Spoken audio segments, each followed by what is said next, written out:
Okay, so today I'm going to show you how to use the classroom app called Quizlet.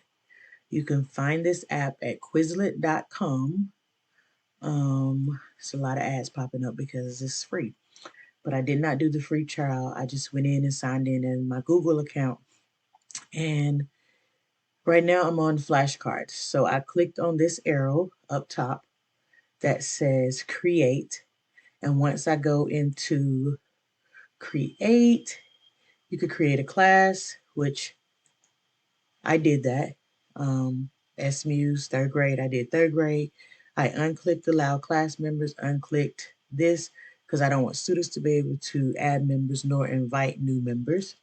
So I created my class and then I typed in the lesson on science and did flashcards. And so the I can go here to add or remove terms. The cards that I created were here's where I put science. The title of my subject and my description was on matter. So under the flashcards, I just did two definitions for an example. I did physical properties of matter. Once I clicked over here, three different definitions came up, all of which are correct. So you could choose the one that's correct for your lesson, what you're teaching. Then I put in density, and the definition of density came up.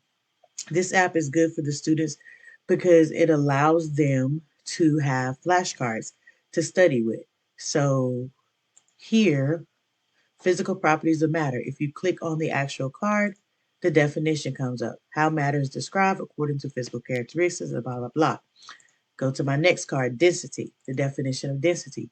It allows them to be able to study more hands-on than having a book and having paper, things that they'll lose and say, well, I lost my flashcards, I lost my notebook. So this is great for them because right now most schools, I know at least here in Rockdale County, every student is provided an electronic device, a laptop or an iPad, and they can access this from this. You have a class code that you can send the students out a link once you create whatever it is you create. So once they study these vocabulary words, you can click on test and you can click start test and you can create a test, or a test like this will come up with the words. So it's giving you the definition, mass per unit. Is that density or is that physical properties of matter? So if you add more definitions, then you'll have more choices at the bottom as far as your multiple choice, which will make it a little more difficult. And this will allows teachers to be able to see if the students are actually using, exit out of here through X. It'll see if the kids are actually using their words. Because down here earlier, like here it says not studied one.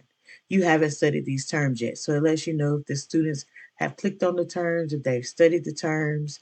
Um, it allows you to go in and edit the terms. But I think it's just a great classroom thing. And the kids love it when you do Quizlets in class and they feel like they're all competing against each other and it's a game. So it gets them more involved. It allows them to be more engaged. And it makes things a lot easier for the teachers because they can see if the students are actually studying the lesson that they've given to them.